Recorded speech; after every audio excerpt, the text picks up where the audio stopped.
LLC, Pest Geek Podcast, Living the Wildlife Podcast, Stephen M. Vantassel, or their or his affiliates are not responsible for followers' use of the information provided here. Hi, everyone. Stephen Vantassel here, wildlife control consultant, bringing you another episode of Living the Wildlife as part of the Pest Geek Podcast family.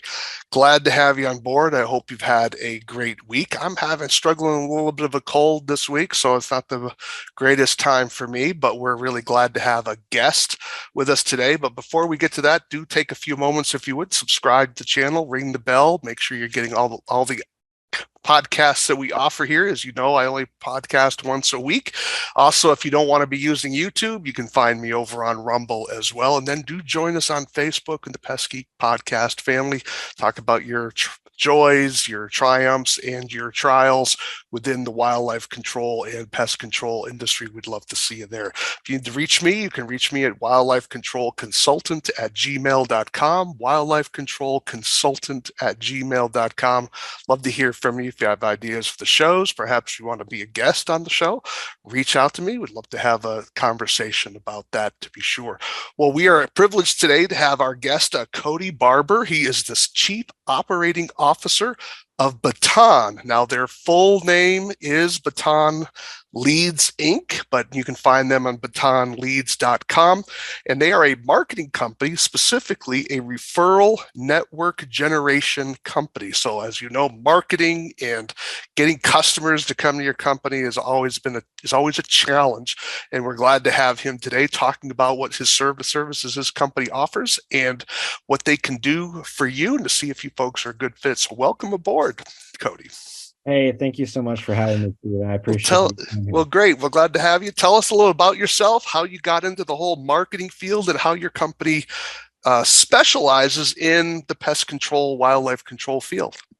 No, yeah, I first want to acknowledge what you said in terms of everybody. Not a lot of people know how to address marketing, and sometimes it's hard. We all get phone calls and solicitations all day, every day, and we don't also know how to look through the weeds necessarily. So yeah. People might be getting hit up by marketers all the time, but not always know who is trustworthy, who to go with. So yeah, it's a big issue. Yeah. It is. I get it on my side of things too all the time, and I don't always know, so I can understand that. But yeah, my name is Cody, like you said, Stephen, and I am one of the co-founders and CEO of Baton. And how I got into the field is one of my best friends, Phil, created this company, and he had created the idea, and he had some customers using it. And then he got it to a point where he couldn't do it by himself. And so he reached out to me and he said, hey, like, I need you to come in and help me. I believe in you, and I believe that you'd be a good partner. And so I've jumped on board. I've been on board for 2 years. The company is about 3 years old. He took the idea of Baton to Pest World in 2019. He made a t-shirt, branded it, and literally just walked around the trade show floor of Pest World back in 2019 with the idea, and got validation from people. And so that's why he ended up creating Baton. Okay. So the baton is, I'm thinking of a relay race where you're handing the baton to someone else. Is that where the idea came from? Exactly the idea. So what we do is not your typical lead generation, and that's why we kind of brand ourselves as referral network. But simply what we're doing is, let's take a company, for example, like GreenX. They're one of our clients. They get calls all the time for services they don't do, such as wildlife. And they cover several states. And when you're thinking about 20% of their calls, Stephen, are for things that they don't do. So wow, that's a lot. Yeah. So when you're thinking about all the states that they cover, that's a lot of calls that they can't help the customer with on that service. And so the big guys upstairs at GreenX don't always have the time to try and make individual relationships in each market or town that they're in with wildlife people. And so what they do is they're using Baton to refer those 20% of calls to wildlife companies like Okay. the awesome people listening to this podcast. Right. So that is what Baton is. That's an example, but it's a referral network where pest control and wildlife companies can send and receive referrals from each other. And how do you get paid then? So if let's say I don't do field work in my role here. So but let's say I was getting calls for someone who did bed bugs or something, and Yeah. I would say my company, whatever it is, doesn't do bed bugs. I would refer them. I would tell you at Baton and say I have this client who needs bed bug control, and then you refer it to people within your network. How does that work? That's a great question. Yeah. So I'll first touch on how it works and then talk about Mm-hmm. how Baton makes money. Sure. So how it works is, let's use that GreenX example. The Mm-hmm. agent at GreenX would answer the phone, and let's say the person's answering for, the customer is needing a raccoon removed from their attic. The agent would then say, sorry, we don't do that, but would you like a referral for somebody that can help you with that issue? Okay, fair And enough. then the customer would say yes, because we've got to get the customer's permission to make a referral happen, right? Right. And then the customer says yes, what the GreenX agent or whatever client is using us at that time to send a referral, what we've done is we've built this kind of search engine. And so they navigate on their computer to the search engine, and they put in the customer's zip code and the customer's issue that they're having, such as raccoon. Okay. And once they press search, a list, basically a directory of companies who are on Baton, will pop up, and what they're willing to pay GreenX in this example for that referral is also listed. So Nice. Okay. you could have QRS wildlife control, XYZ wildlife control, all listed. And then let's say QRS is paying $20 per referral and XYZ is paying $25 per referral. The people at GreenX are able to look through that and select who they want to send that referral to. And when they send that referral, they're only choosing on one company. So in that instance, they might choose XYZ since they're paying $5 more. Right. And then that brings us to the payment side of things. So what we're doing to get paid at Baton is we simply just keep a small portion of that $25 in that Sure. example. So we at Baton collect the $25. We keep 40%. So in that example, I think that's $10. Right. And then we send the 60% on to whoever sent the referral. So in that example, it's GreenX. That's pretty neat. Now, how do you do quality control? Issues of quality control, is that part of or you monitor your network to be sure that people aren't getting, I guess for lack of a better word, ripped off or poor type of work there? Yeah. So in terms of keeping it not ripped off, right, we want to make sure that everybody's getting value. So we don't do any membership fees or activation fees. But truly the only cost to Baton is what you're willing to pay for the referrals. And that's also something you get to set your own price of what you're willing to pay. Now, when it comes to the quality control aspect of things, it's a double-sided thing, right? Because we're having to worry about the sender of the referral and the receiver, right? And so we have quality. Let's talk about the quality control for the sender, right? Yeah. When a pest control company sends a referral to, let's say, a wildlife control company, they want to make sure when they're sending that referral that they're sending it to somebody that can be trusted with their name, because indirectly as it is, their reputation is on the line when they're referring to someone. So what we're doing to kind of keep on track of that is when we refer the customer, first of all, the customer gets a text whenever they're referred. So a few days after that referral is taken place, we send another text to the customer and say, hey, you were referred to XYZ Wildlife Control. How was it? And then what we're looking for is just patterns of good, patterns of bad, whatever. We don't care about the one-offs, because in reality, there's always a Karen out there. There's always, yeah, absolutely. There's always somebody. Yeah. You having some personal experience there? Oh yeah, it's just I had a friend of mine. I was doing a ride along with him, and everything he promised the client, he did, and I think he even quoted up front before he even got there, if memory serves. Don't quote me on that. But then after he did the work, and his conclusion was that they didn't have the problem that they thought they had, right? And they were upset. over the fact that he still charged them for his inspection fee, and he did a thorough inspection, and gave him his report, and they were upset about the price, and they were giving him a hard time. I was like, well, it's not like there was nothing. What did he do wrong, right? And they were like going to try to trash him online. That's part of it. He was quite frustrated about it, and I thought rightly so. Yeah, well, reality is we're always going to come in contact with somebody that is having a really bad day, and we are the ones that they take it out on. And that's sure. As a part of the service industry, that just happens at times, right? So when we're doing these follow-ups, we understand that there's going to be Karens of the world, so to speak.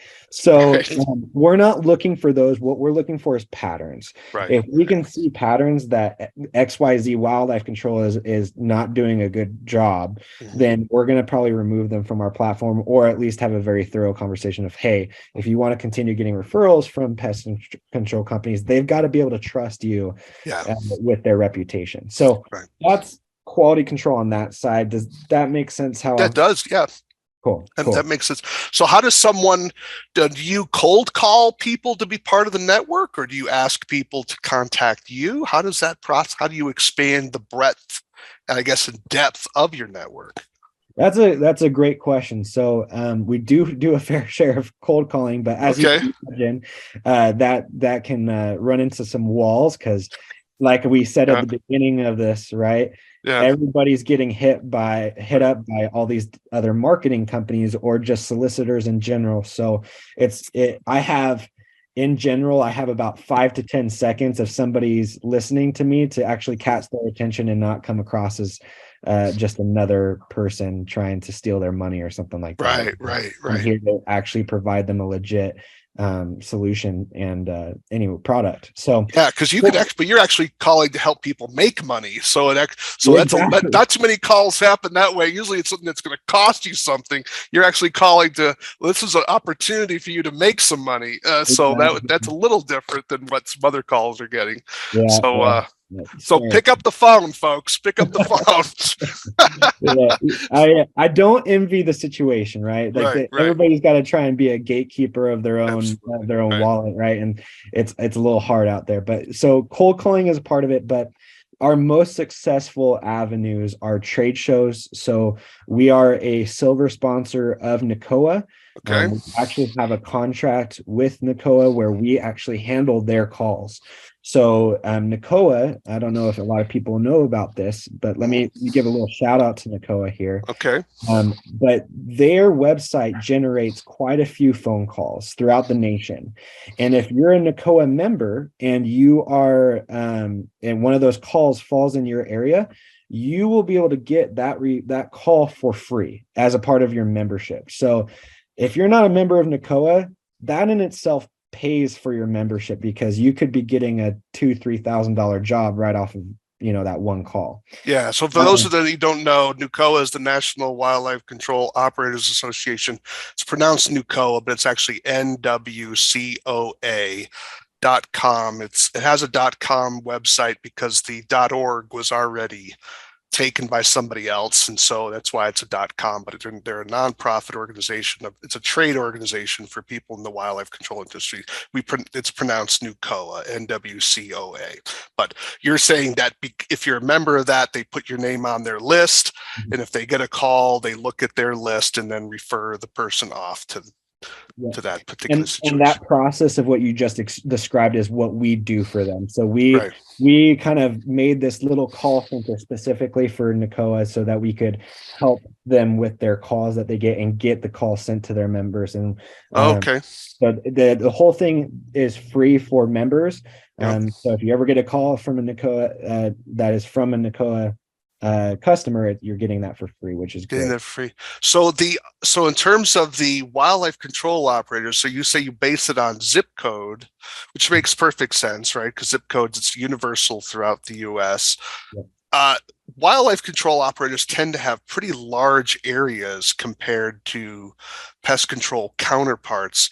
So does someone, if they want to cold call you and say, hey, I'm in the wildlife control industry, I'd love to be part of your referral network, do they give do you ask them, okay, what the list of zip codes that you address is? And you say, because it could be 10, Yeah, right? It could be quite that's large. that's a great question. So, what we do, because like you said, your zip codes are universal, but sometimes you can have hundreds, if not thousands, zip codes, depending on how big your company is, how big Right. your boundary is.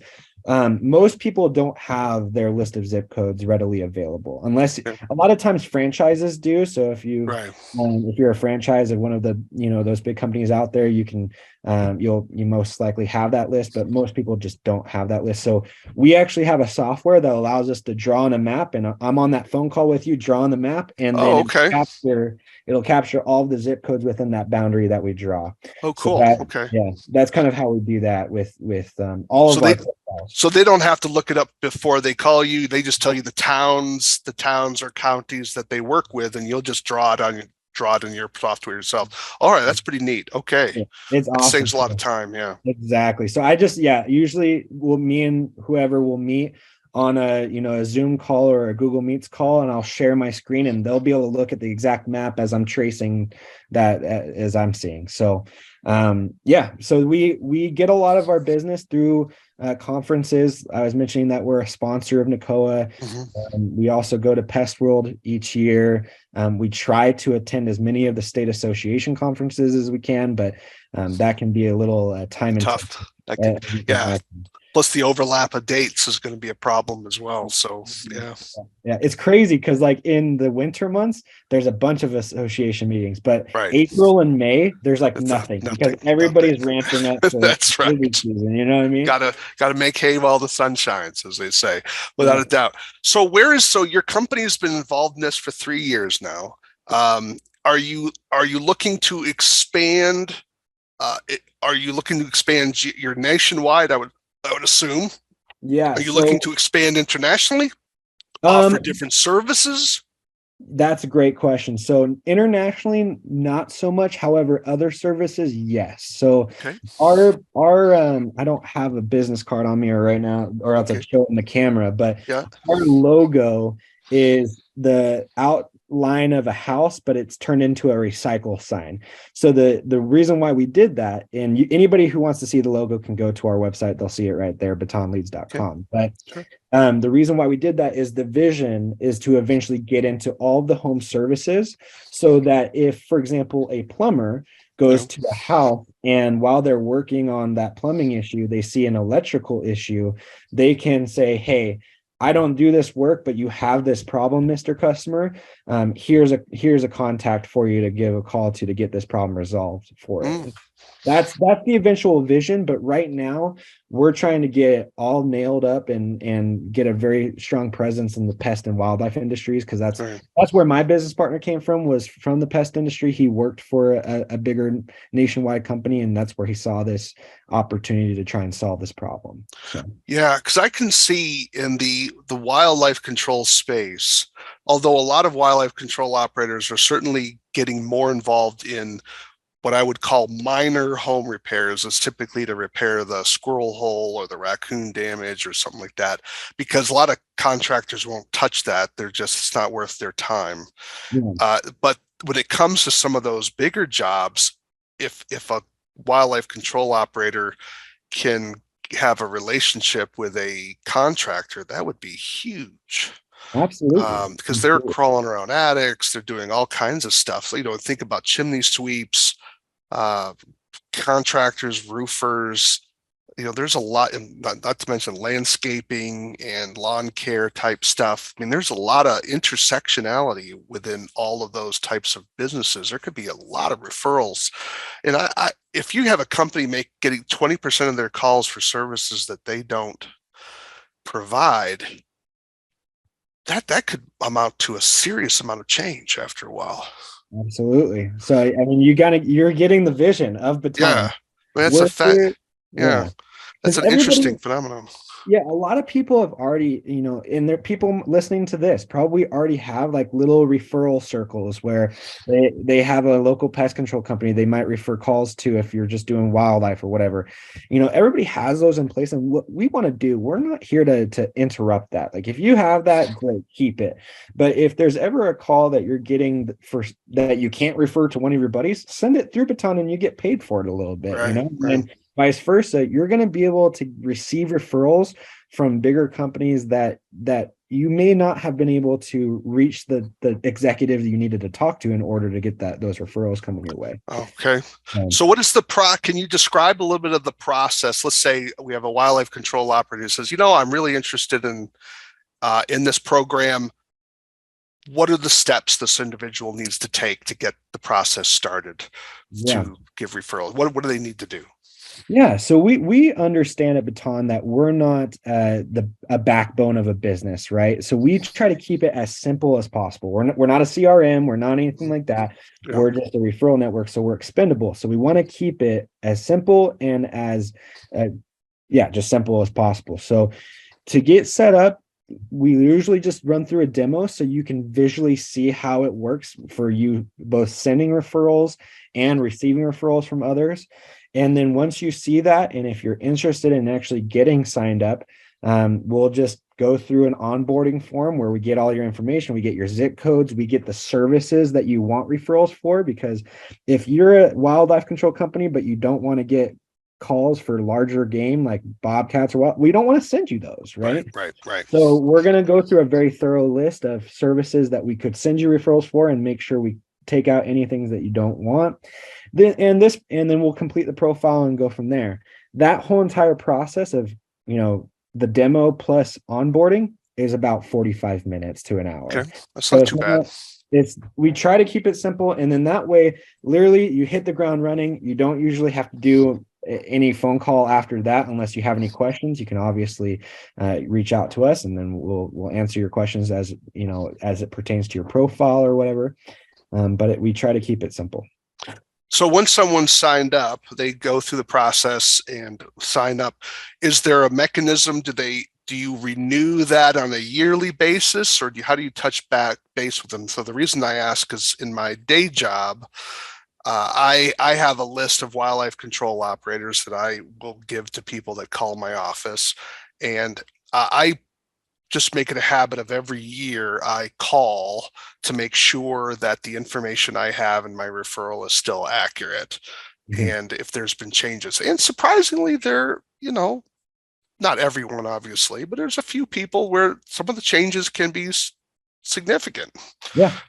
So is that something your company does as well, or do you just wait for that hiccup to arise before it's addressed, or do you have a proactive way? That's a great question. So we do not have a contract involved. So we don't have like a 12-month contract or anything like that. If somebody is using us and doesn't like us, they can cancel immediately. We don't worry about it. We're very confident in the service that we're offering. We don't need to do a contract. Oh yeah, I didn't want to be misunderstood. I wasn't saying contract. I was saying contact, where I would reach out to them just to make sure the information I had in the referral was still accurate. On my day job, I don't make any money on the referrals. Got you. Yeah. So in regards to that, everybody will have a profile on Baton, and everybody has a login to that profile. So they're always able to get in and change if they want to take, maybe they're getting really overwhelmed with bats or something like that. So they can take bats off of their profile and be proactive about that. Okay. But we do have check-ins every now and again. But typically, if what we've noticed is if clients are paying for a service, they're usually a little bit more proactive about making sure that their thing is dialed, their profile is dialed. It's amazing how money just drives the people's attention, isn't it? It's fascinating how that works. It's amazing. 100%. 100%. So nobody wants to pay for something that they don't want. Absolutely. Right? I mean, it's just fascinating how that is, right?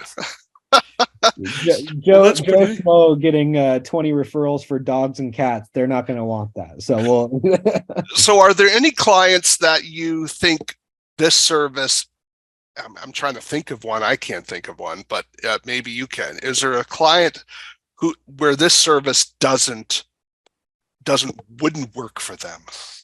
And I It's a can't good think of question. one. So But I would think of no, because here's the reality. Baton, with both the sending and the receiving of referrals, mhm. it's a two-way street that you don't necessarily need to be driving down both sides if you don't want to or you can't. What I mean by that, let me kind of give an example.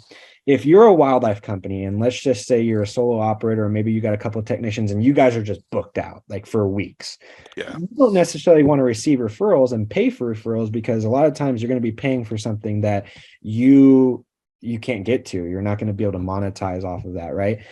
That person may not be a good fit to receive referrals on Baton. However, they would be a great fit to send referrals on Baton, because the reality is they're probably talking to Mrs. Smith, who need one of their calls might be Mrs. Smith, who needs service that night, and that company can't get to them.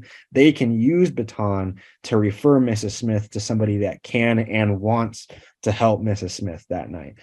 So that's an example of how, even though you may not want to receive referrals because you're booked out, you can still use Baton and send referrals. And when you send referrals, you get paid, right? Right, right, You're right. getting paid to send that referral through. So, um, and then on the vice versa, some people don't have any referrals to send, but they want to receive referrals, and that's totally fine too. We're okay with that as well.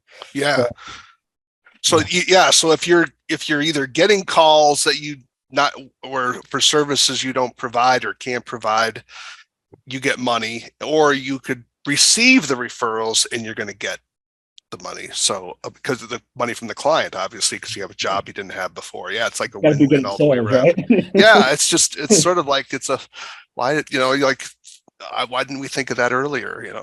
Yeah, It's like you do have to be good at closing, right? In terms of, yeah, there have been calls from clients that we've like, heard where it's just like somebody's calling in for a raccoon and they basically instruct the client of how to get rid of the raccoon without going into. I was like, what are you doing? Like, you're a wildlife guy. Go get the raccoon out for so us. sometimes you get you learn from people where you're like, that's just a client I don't want to have right now. Yeah, And so you just yeah. like sometimes you have a little spidey sense or something, and just something isn't quite right. And you're like, I think I'll just push that off. Sometimes people just charge a lot more to try to hopefully the client will go away. It's kind of weird. I think it's less of a problem now, but I think in the earlier years when people were sort of shocked, dating myself a little bit, but in the early years of the industry, people were shocked that you'd have to pay Yeah. because some states you had various wildlife the in, the wildlife enforcement officers, they would go out and catch poachers and things. They were the ones who would do the work, and so people treated it like it was free. It wasn't free. It was just paid for by hunter taxes and that sort of thing, or what we call licenses.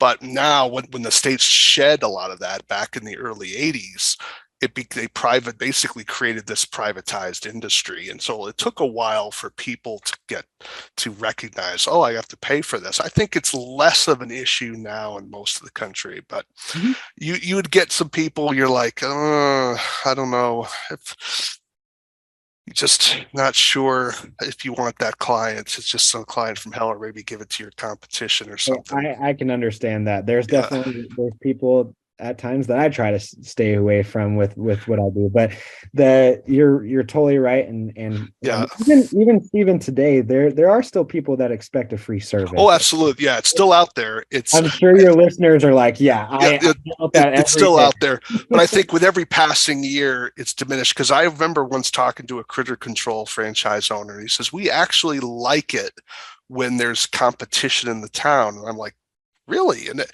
took a while for me to figure out why. And I think that was part of the reason, is that when there's another business in the community that critter control could compete at, it reduces the number of those calls where people are looking for something free, because now the notion of wildlife control is established in the area. So like the market's been created. Yeah, yeah. It's made sense. Maybe I'm wrong on that. Someone can comment from the audience, but that's what I was thinking as to What do you why that. think? What do you think are the other reasons? Because you just listed why, and then Uh you got one, but I think it gives you maybe the idea of, maybe they they would be able to do better work, probably provide more services, maybe at they weren't, rarely were they the lowest cost owner, but sometimes I think as well as they knew that the other company would take the lower tier of clients perhaps as Sure, well. That sure. makes, so, because you mark people, sometimes people market high, like the Porsches and the Lamborghinis of the world, they're not going for your average Joe. They're marketing it at a different clientele than a Ford or a Chevy would. So I'm wondering if that's part of it as well, Yeah, that someone else could take those lower calls, lower calls, and they could then move higher up the food chain or whatever. That's a guess. yeah, That's what I'm wondering. But that's and plus, I think also it showed that there was a sufficient demand to keep one business going. Then there might be room for more services being provided. Yeah, and on that note, one thing I've really learned over the last 2 years with both pest control and wildlife, and I'm not talking about the really rural areas, I'm talking more Right. metro, Yep. but in those areas, there is plenty of food for everybody to There eat. is. Like, There and is. there's some markets that are severely underserved on the wildlife side. Like there are some markets I have a hard time finding a wildlife operator because every wildlife operator that I get in touch with that I want to send referrals to, they're like, we are so overwhelmed with work. We are Yeah. constantly booked out. Like I can't take more right now. Do you think so? That's interesting. Why? Because we do have a big labor problem in our industry, and I know that's not the focus of your company. But do you, as a marketing person, I tell people in the business, and they say, "Oh, we're so busy," and I know, kind of half jokingly, I tell them, maybe you need to raise your prices. Mm-hmm. Yeah. And I as a consumer, that's always tough, but I'm like, I just wonder at times whether some people, they just need to, go up $10 Mm-hmm. and to see At times, food it's a lot more than $10 that they should be going up, well, right? perhaps, but I'm just throwing out a number, just to Yeah. sort of, because I talked to some people when they saw the gas prices going up, they were starting to do what, some incremental increases, not to do the shock and awe to their clients, but they, maybe something where they would, I'm just throwing a number out here, not to say that that's what someone's charging. Let's say someone was charging $150 for the initial inspection, and maybe they were going up to 155. Sure. It's and you just kind of wonder at times, what are your thoughts about that need to, do you have any insight on when someone should start raising prices? Because when I hear someone is that booked, how do you Yeah. handle an emergency? So my thought, I'm going to be honest with you. I'm not the biggest believer in the shock and awe, like you Yeah. mentioned. And here's the Right. reason why.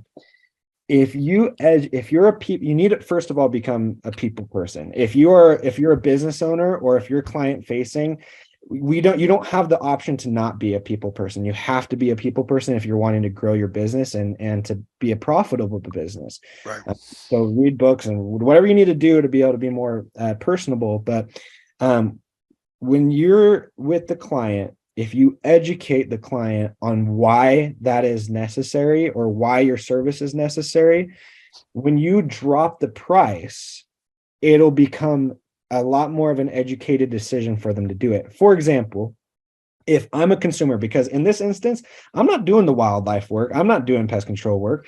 So Right. I'm a consumer in this instance. Right. Yeah. If I called into a pest control company, I say, hey, I need to get, my neighbors are all getting pest control services. They don't deal with spiders, and I'm dealing with all these spiders over here. I need to get stuff done. And then the person on the phone just thinks I'm an easy sell, and they're like, okay, great. We're gonna come over to your house for $150 a quarter. I'm like, whoa, that's $600 a year. Mm. I'm good. I'm gonna go get Raid or whatever from the grocery store, and I'll take a pass. But if I'm first educated as the consumer as to why that 150 is going to go place, and then hear the price, I'm a lot more likely to buy. Right. So, Mr. Customer, I totally understand that you got spiders around your house. Here's what we're going to do to make sure that is perimeter. We're going to take some of our best chemicals. We're going to do a perimeter, blah, blah, blah, blah, blah. And then as I get educated for a few minutes, then I'm a lot more in the buying type because I'm like, oh, you're the expert. I'm going to trust you because you're going to take care of my problem, and I'm going to be like my neighbors where I don't have any spiders.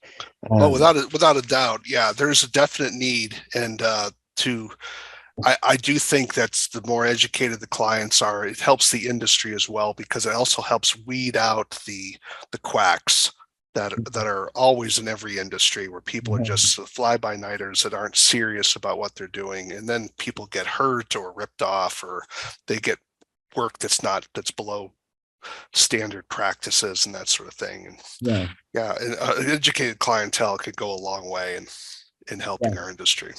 You have any closing thoughts or a closing pitch you'd want to give to people just to remind them, because we need your contact information. So how do they reach you?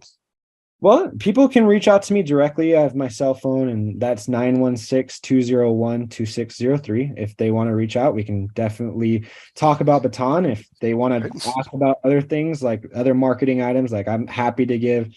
For example, there's a lot of things people could do to market themselves for free out there, and I'm happy to advise on that. And it's not even just around Baton. There's other things so you can build your business that way. But yeah, my phone number is 916-201-2603. I got it. Or you can email me if you prefer that.